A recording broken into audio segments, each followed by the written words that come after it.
შუადღე მშვიდობის, მოგესალმებით. მოგესალმებით შუადღე მშვიდობის. ჩვენ როგორც ყოველთვის ამ პერიოდის განმავლობაში გადაცემას ვიწყებთ. სამწუხარო ტრადიციად იქცა უკვე ეს. სოლიდარობა გვინდა გამოვუცხადოთ იმ ადამიანებს, რომლებიც პროტესტის უკიდურეს ზომას მიმართავენ, შიმშილობენ საფრთხეებში, ისინი უკანონო ტყვეები არიან. ჩვენ მხარდაჭერა და სოლიდარობა გვინდა გამოვუცხადოთ ზიამაღლობას, რომელიც 32 დღე არის უკვე შიმშილობს, თემურ ქათამაძეს, რომელიც 27 დღე არის შიმშილობს და ნიკოლოზ ჯავახიშვილს, რომელიც მე-9 დღე არის, მან განაახლა შიმშილობა, მოც ვიცით რომ შეწყვეტილი ქონდა რაღაც პერიოდი ჯანმრთელობის მდგომარეობის გაუარესებიდან გამომდინარე, თუმცა მან კიდევ ერთხელ განაახლა შიმშილობა სოლიდარობის გამოსახატად ქალბატონ მიზიას და თემურ ქათამაძის მიმართ. ვიცით რომ გუშინ ქონდა ამაზე საუბარი, რომ გარკვეული ინდივიდები, რომელსაც აქვთ ადვოკატის ლიცენზია, თვითნებურად ცდილობენ რეჟიმის ტყვეებთან შესვლას, ყოველგვარი კონსულტაციების, ნებართვის და შეტყობინების გარეშე ოჯახის წევრების მიმართ თუ ადვოკატების მიმართ და ცდილობენ ისინი დაიყოლიონ გარკვეულ ჩვენების მიცემაზე რიგი ადამიანების წინააღმდეგ, რათა მათ გარკვეული პირობებით მოუგვარონ ბრჭყალებში საპროცესო შეთანხმება და ნიკოლოზ ჯავახიშვილი იყო ერთ-ერთი მათგანი, გუშინ მის ადვოკატსაც ვესაუბრეთ ამის შესახებ და ეს ფაქტი დასტურდება გარდა იმისა, რომ ნიკოლოზის წერილი გვაქვს, ასევე დასტურდება იმით, რომ თვითონ დავით მაღლაკელიძე, რომელიც არის ადამიანი, რომელიც შევიდა ნიკოლოზ ჯავახიშვილს, ის არ უარყოფს ამას, ის არც იმას უარყოფს, რომ საპროცესო შეთანხმებაზე ქონდა საუბარი, თუმცა ამას სისტემური ხასიათი აქვს, როგორც ჩანს, იმიტომ რომ სხვა პატიმრების ახლობლები და ოჯახის წევრებიც საუბრობენ მსგავს შემოთვლებზე, საუბრებზე და ვიზიტებზე, არაეთიკურ და უკანონო ვიზიტებზე რეჟიმის ტყვეებთან.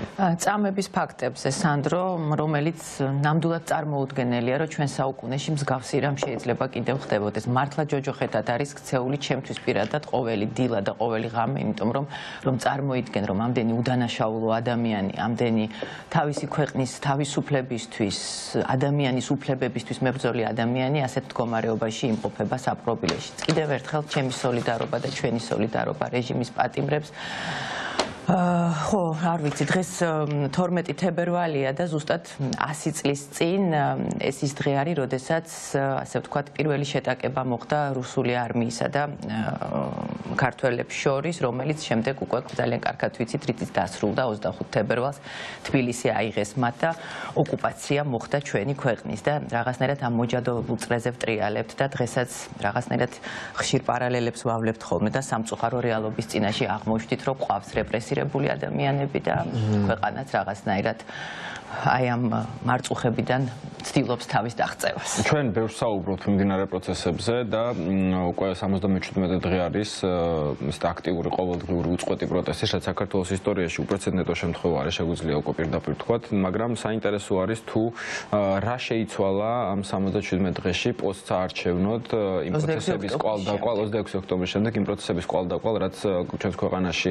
მიმდინარეობს და საინტერესო როგორ შეიცვალა განწყობები, რას უნდა მივაქციოთ ყურადღება, რა მიმართულებით აქვს სამუშაო, როგორც საზოგადოების წევრებს, ისე პოლიტიკურ აქტორებს და რამდენიმე დღის წინ გამოქვეყნდა სოციოლოგიური კვლევა, რომელიც ყველა მედიაში გაშუქდა პრინციპში, რაც მე ვიცი, გარდა პროსახელისუფლებო მედიებისა და საინტერესოა გარდა ასე ვთქვათ უშუალოდ რიცხვებისა, თუ რას გვეუბნება ეს კვლევა, მინდა რომ ამ გადაცემის პირველ ნაწილში მეტად შევიდეთ შინაარსში, თუ რა არის მთავარი მიგნებები ამ კვლევის, სად იყო ძვრები და რას უნდა მივაქციოთ ყურადღება. იაგო კაჭკაჭაშვილი არის დღეს ჩვენი სტუმარი, სოციოლოგი, სოციოლოგიური კვლევისა და ანალიზის ინსტიტუტის ხელმძღვანელი.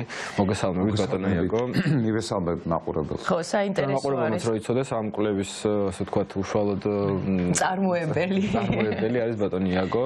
საინტერესო არის ამ კვლევის შედეგები და რისი მაჩვენებელია ეს კვლევა მომავლისთვის, რაზე ასე ვთქვათ, რაზე მეტყველებს ეს შედეგები. ხო, ბევრი ყოველ კვლევებზე გვაქვს ხოლმე ძირითადად მეტნაკლებად ერთი და იგივე კითხვები არის ხოლმე, თუმცა საინტერესოა რას გამოყოფდით ბატონო იაგო, რა იყო მნიშვნელოვანი მიგნებები და ცვლილებები წინ, იმიტომ რაღაცა პატერნი ყოველთვის არსებობს, მაგრამ აქ რაღაცა ძვრები იყო მნიშვნელოვანი და მაგაზე მინდა რომ ხაზი გაუსვა.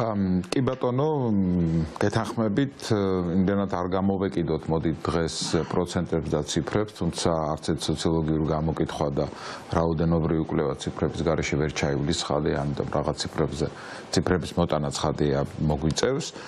თუმცა აი ნახოთ ძირითადი განწყობები ქვეყანაში როგორია მოსახლეობის ამორჩევლების განწყობები საჭირბოროტო საკითხებთან დაკავშირებით. მე მგონი შეჯამებისთვის კარგი იქნება თუ ვიტყვით რომ საქართველოს სრულწლოვანი მოსახლეობა, ამომრჩეველთა კორპუსი ჩვენ შეგვიძლია დავყოთ და კვლევა მოგცა ამის შესაძლებლობა, შეგვიძლია დავყოთ სამ ნაწილად, ასე ვთქვათ, პოლიტიკური მიკუთვნებულობის მიხედვით, შეგვიძლია ასეც გამსაზღვროთ, არა?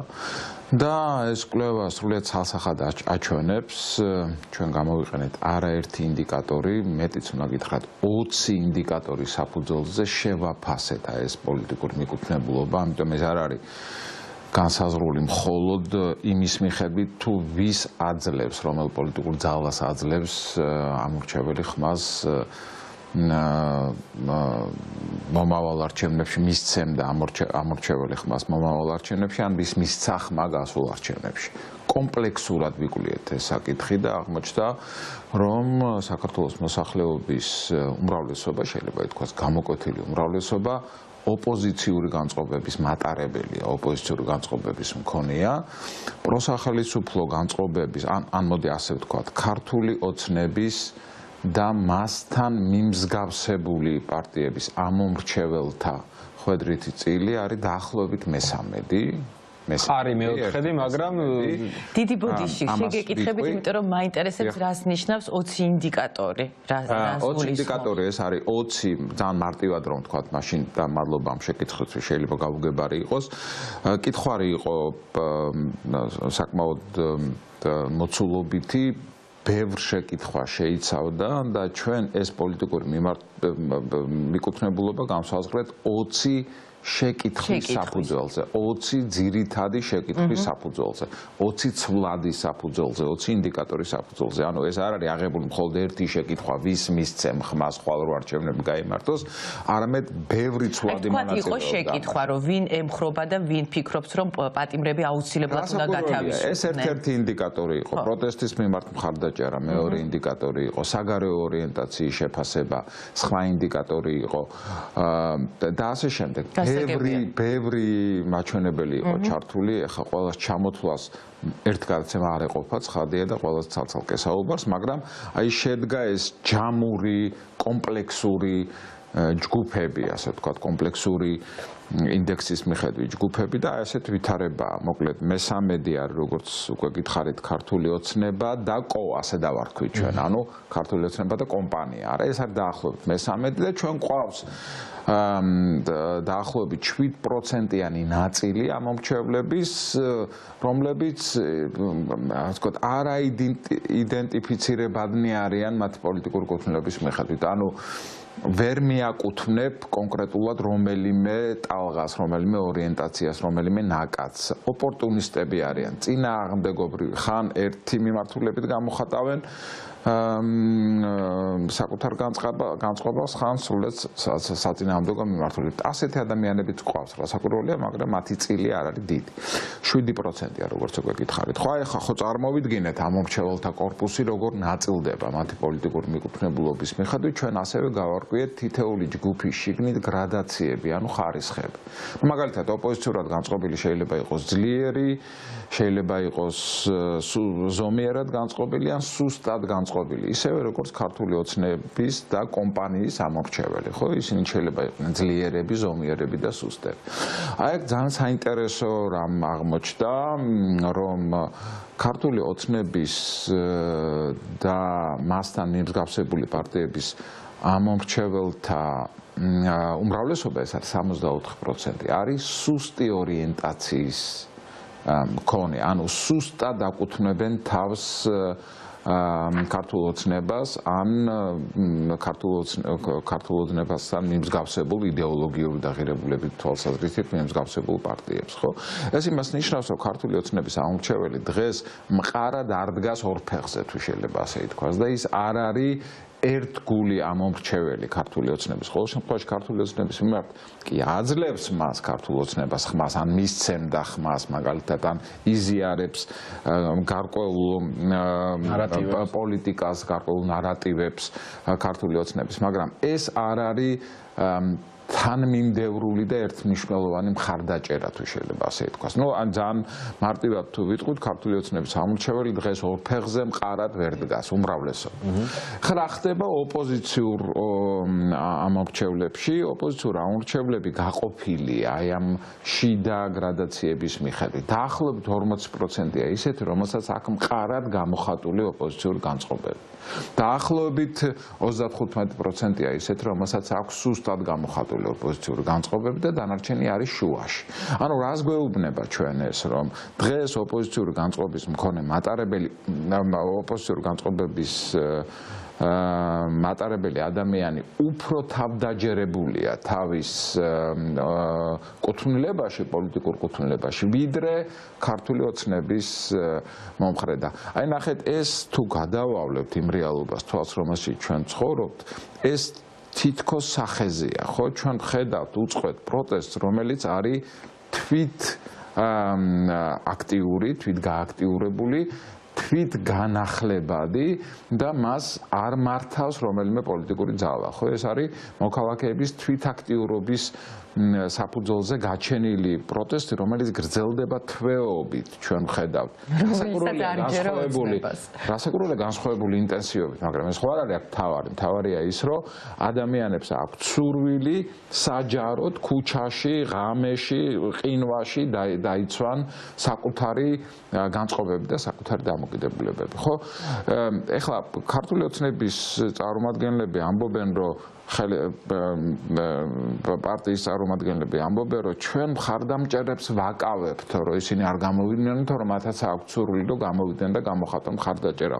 მაგრამ ეს მე ვფიქრობ, რომ არის ტყუილი და არის რაღაცა პროპაგანდისტული მესიჯი, იმიტომ რომ წარმოუდგენელია მთელი ამ ხნის განმავლობაში ხელისუფლების მხარდამჭერს თუ ის დარწმუნებულია თავის განზრახვაში, თუ ის თავდაჯერებულია თავის აი ამ პოლიტიკურ მიკუთვნებულობაში, არ გაჩენოდა სურვილი, რომ აი ასე თვითაქტიურობით გამოსულიყო და მოეწყო რაღაცა მასობრივი შეკრება. ხო, აი ამაში ჩანს ეს, რომ ეს თვითაქტიურობის ხარისხი საკუთარი ინიციატივით პოლიტიკური ძალის მხარდაჭერის ასე ვთქვათ, სურვილი არ ჩანს, ჩვენ ამას ვერ ვხედავთ. ეს ერთი. მეორე, ჩვენ უნდა ვთქვათ, რომ ამ კვლევის კიდე ერთი მიგნება არის, ბევრი მიგნებაა, მაგრამ ჯერთი ამ კვლევამ კიდევ ერთხელ დაადასტურა, რომ 26 ჩვენ ეს თემა თითქოს ცოტა მიიჩქმალა, იმიტომ რომ რაღაცა სხვა პრობლემები წამოვიდა. გაყალბებაზე საუბრობთ, ხო ბატონო, იმიტომ რომ მე ვფიქრობ, ერთ-ერთი მთავარი მიგნება იყო ეგ, რომ დადასტურდა პრინციპში, ანუ exit poll-ის შედეგებს დააჯდა პირდაპირ ის, ну, თუ შეგვიძლია პირდაპირ თქვა ეს, იმიტომ რომ 32% იყო თუ მახსოვს ქართული ოცნების ხარდაჭერა და 53 იყო ოპოზიციური ჯამი და მაგას კიდე 17 იყო, რომელიც არ იყო, მაგრამ დამაზუსტებელი კითხვები, ჯვარედინი კითხვებით გაიყო 8-9-ზე და დააჯდა ზუსტად იმ exit poll-ს, რომელიც ორივე ერთმანეთთან სტომილების ფარგლებში ემთხვეოდა. კი ბატონო, ანუ რას თქვენ თქვით ის მინდოდა მე არ გავიმეორებ, მაგრამ აი ზუსტად ეს ხო ჩემთვისაც აღმოჩენა, რომ ჩვენი კვლევის შედეგები exit poll-ის შედეგებს უპასუხა. როდესაც შეკითხვა დავსვით, მიიღეს თუ არა მონაწილეობა 26 ოქტომბრის არჩევნებში და ვის მისცეს ხმა. აქ მოკლედ exit poll-ის შედეგები დადასტურდა, რაც კიდევ არის ერთი ძალიან მნიშვნელოვანი საბუთია. ეს არის საზოგადოებრივი აზრის გამოკითხვა, რომელსაც აქვს პრეტენზია მაღალ სტატისტიკურ სანდოობაზე, არის არგუმენტი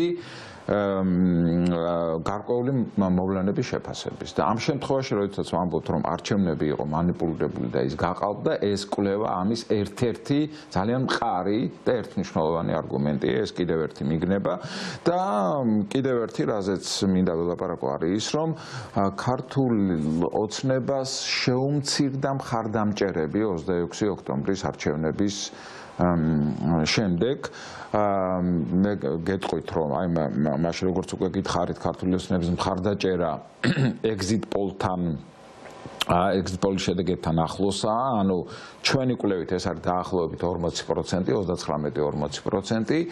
მაშინ, როდესაც ჩვენ ჩავატარეთ 26 ოქტომბრის არჩევნებამდე 10 დღით ადრე საზოგადოებრივი აზრის გამოკითხვა საქართველოს მასშტაბით და მაშინ ქართულ ოცნებას ჰქონდა ეს 40% და ახლა აქ 32% ალოკაციით. ანუ მაქსიმუმი რისი მობილიზებას დღეს ქართულ ოცნებას შეუძლია ეს არის დაახლოებით მე-13. ანუ თუ exit polls და ჩვენი კვლევის შედეგებს შევადარებთ პოლიტიკურ წონას, რომელიც ქართულ ოცნებას ახლა აქვს, ეს არის დაახლოებით 8-9-10%-ის ფარგლებში განსხვავება. ეს არ არის პატარა მაჩვენებელი. ეგ უნდა მეკითხა ზუსტად. ძალიან მნიშვნელოვანი განსხვავება პირველად არის, რომ ამ ხელა კლებას განიცდის მართველი პარტია, ხო? რაც დიდი ვარდნაა. პირველად ქართული ოცნების ხო, დიდი ვარდნაა ძალიან. მაგის თქვა მინდა, უბრალოდ მე რასის დავიბენი და თუ აგვიხსნით, იმიტომ რომ exit poll-ები რაც საუბრობდა და ნდობას იმსახურებს შემიათ ის exit poll-ები რაც გამოქვეყნდა. თან ორი exit poll ჩატარდა. ორი exit poll და ორივე ავტორიტეტული, ორივე საერთაშორისო ავტორიტეტული ორგანიზაციის მიერ და მათი შედეგები პრაქტიკულად დაემთხვა ცნობილების ფარგლებში. და მაგ შემთხვევაში ჩვენ ეხლა რაც გამოგვივიდა აქ, ხო, 32%-იანი მხარდაჭერა იყო, რაც 8% კლება არის, თუ 40 ვთქვათ ის exit poll-ები.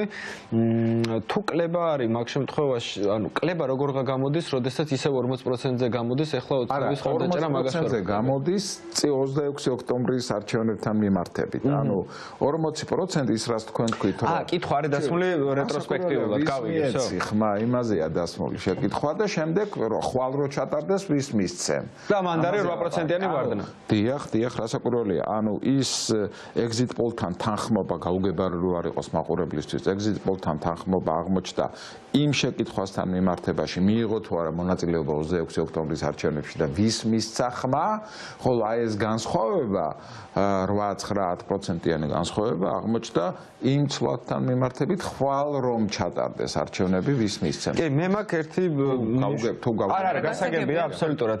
ერთი მნიშვნელოვანი რაღაცას მინდა მივაქციოთ კიდე ყურადღება, რომ ძალიან მნიშვნელოვანი რაღაც გამოიკვეთა კიდე ამ კვლევაში, რომ მე რაც ნახე გამოკითხულთა 80% ინფორმაციას იღებს ტელევიზიიდან. დიახ. რაც მნიშვნელოვანი მაჩვენებელია, ჩვენ ჯერ კიდევ ისეთ ქვეყანაში ვცხოვრობ, სადაც რაღაც ინტერნეტი სოციალური მედიაც არის. სოციალური მედიაც არის. Facebook-ი არის ერთ-ერთი ძალიან მნიშვნელოვანი. კი, მაგრამ ნუ ტელევიზია ყოველ შემთხვევაში ჯერ კიდევ ლიდერობს ჩვენი რეგიონებიდან გამომდინარე, სადაც ნუ ინტერნეტთან წვდომა ასე ვთქვათ, ყველას არ აქვს რაღაც smartphone და ასე შემდეგ, ხო? აქედან მე ვნახე გადანაწილება პროპაგანდისტულ მედიებსა და კრიტიკულ მედიებს შორის, სადაც დაახლოებით 40%-ამდე იყო პროსახელისუფლებო მედიები და ჯამურად საბოლოო ჯამში კრიტიკული მედია უფრო წინ იყო ყურებადობის თვალსაზრისით, მაგრამ ძალიან უცნაურ კორელაციაში არის ქართული ოცნების ამორჩევლის ამორჩეველი რაც არის იმ რაოდენობასთან, რაც არის პროსახელისუფლებო მედიები, ხო და ანუ პრაქტიკულად სივრცე არ არის დარჩენილი, საიდანაც ამ ადამიანებს შეიძლება ელაპარაკო. იმიტომ გულისხმობ თუ 80% ქვეყნის მოსახლეობის ტელევიზიიდან იღებს ინფორმაციას, სადაც მე აქ მაგალითად თავარახს რამდენიც არ ვილაპარაკო, ქართული ოცნების ამორჩეველს ვერ ვწუდები. ამიტომ ხშირად არის ხოლმე რაღაც საუბარი იმასთან დაკავშირებით, რომ ან რაღაც ოპოზიციურად განწყობილ ადამიანებს მეტი უნდა იმუშაოთ ველაპარაკათ რაღაც სხვადასხვა საფრთხეებზე, რომელიც მაგალითად აწუხებს ქართული ოცნების ამომრჩეველს. აი თქვენ ამ კვლევიდან გამომდინარე, მე თუ რამე გამომრჩა, თქვენც რომ ითხრათ, თუ არსებობს ის სივრცე, სადაც ამ ადამიანებს შეიძლება ელაპარაკო. იმიტომ რომ პირდაპირ კორელაციაშია ქართული ოცნების ამომრჩევლის რაოდენობა იმ რაოდენობასთან, თუ რამდენიც უყურებს პროსახელისუფლებო მედიას. რეგიონებს გულისხმობ ალბათ უფრო მეტწილად, ხო? მოგახსენებთ, ესე იგი სანდრო და მაიკო შესახებ, მას ჯერ უნდა ვთქვათ, რომ ესეც სიახლეა, თქვენ ახსენეთ რეიტინგები სატელევიზიო არხების.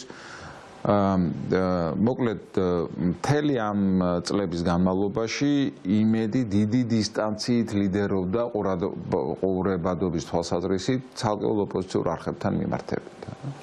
და ახლა ეს დისტანცია არის შემცირებული, თან მნიშვნელოვნად შემცირებული. და დიდად არ ჩამორჩება იმედს არც მთავარი არხი და არც TV პირველი. ესეც საინტერესო, მეორე ადგილზე გავიდა მთავარი არხი, შემდეგ TV პირველი და დისტანცია არ არის დიდი, ახლა ზუსტი პროცენტები არ მახსოვს, მაგრამ 3-4%-ის ფარგლებშია 4%-ის ფარგლებშია დისტანცია. ეს ნამდვილად არის ოღონდ აქ ყურადღება უნდა გავამახვილოთ იმაზე, შეკითხვა იყო დასმული, საიდან იღებ ინფორმაციას ქვეყანაში მიმდინარე სოციალურ-პოლიტიკური მოვლენების შესახებ. ანუ ეს არ უდრის მთლიანად ყურებადობას, იმიტომ რომ იქ არის გასართობი გადაცემები, ფილმები, სერიალები და ასე შემდეგ. დიდი წილი სხვა შორის იმედზე მოდის, იმიტომ რომ ყიდულობა სადაც ძვირად ღირებულ სერიალს. ამიტომ აქ ლაპარაკია ყურებადობის იმ რეიტინგზე, რომელიც ეხება ინფორმაციას სოციალურ-პოლიტიკური პროცესების შესახებ და ამ თვალსაზრისით შეგვიძლია ვთქვათ, რომ ოპოზიციური მედია ტოლს არ უდებს ახლა ამ დროს იმედს და ეს რაღაცნაირად გასაგებია, იმიტომ რომ როდესაც ქვეყანაში ასეთი კატაკლიზმები ხდება, დავარქვათ ამას და მე არ ვარქმევ მარტო ქართული ოცნების ამომრჩეველიც არქმევს. ზოგადად მოსახლეობის 82% ფიქრობს, რომ ჩვენ პოლიტიკური კრიზისის პირობებში ცხოვრობ და პოლიტიკური კრიზისის პირობებში ცხადია ქვეყანაში მიმდინარე მოვლენების შესახებ ინფორმაციული შიმშილი არსებობს და რა ხდება, ესე იგი, გადართავ იმედზე ქვეყანაში არეული ვითარება და იქ გადის სერიალი. ამიტომ ცეკვავენ ვარსკვლავები და ასე შემდეგ. ამიტომ რასაკვირველია მოქალაქეს თუნდაც